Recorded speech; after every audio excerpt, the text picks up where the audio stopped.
Hey everyone, today I'm reviewing Xiu Xiu, A Promise. I'm pretty sure that's how you pronounce the band's name. Might be wrong though. A Promise is a very interesting album. It's very conflicting, I guess. The singer on the album at some times literally sounds like he's about to fucking break down and cry. His voice is like just super quiet, like on the edge of crying. And then there's other times where he's shouting in like a singing shouting sense, and shouting like just literally yelling. I'd say if I had to sum up the album really fast, it sounds like a PS2 horror game, or like Humaniki or some shit. Like just one of those weird kind of retro horror games. It gives me the same feeling when I listen to this album. Off-putting and unsettling, but at the same time it's weirdly familiar and the style is comforting. I think both the intro and the outro on this album, Sad Pony Gorilla Girl, the song just kind of demonstrates how chaotic and how weird, I guess, the album is going to be. Ian Curtis' Wishlist, I think, literally takes all the songs and puts them together. It has this weird sort of noisy retro sound that sounds like I'm fucking booting up a radio or some shit. And then it has the singer's almost like fucking rambling, just manic craziness that he shows in the rest of the tracks. But in the final track, Ian Curtis' Wishlist, it is at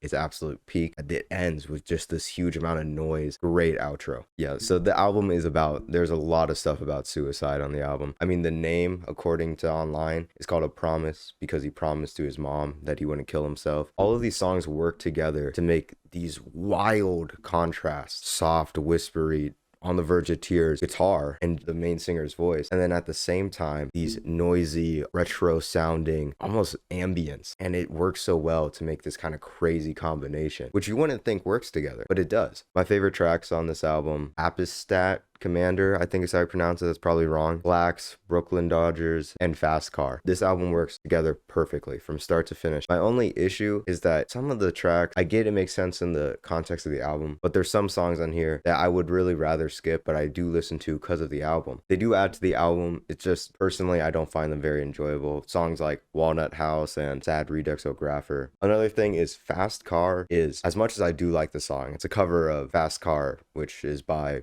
I don't fucking know. You've probably heard it on the radio before. As much as I like that song, I don't really feel like it fits on the album a whole lot, because it's the only song that's in the main singer really singing, just purely singing on one song. And as much as I like it, it feels a bit out of place compared to the rest of the album. But I still think it works kind of. Overall though, Xiu Xiu, A Promise is an amazing album. It's extremely interesting. I highly recommend you check it out, with its weird contrastness and its kind of just eerie atmosphere that I really have not heard in any other album before. I'm gonna give Xiu Xiu, A Promise a 9 out of 10. That's what I thought about the album. Do you like the album? Do you not like the album? Tell me in the comments below, or say some other shit. Doesn't really matter. Thank you for watching and have a good day. And I drove so fast to fly away, and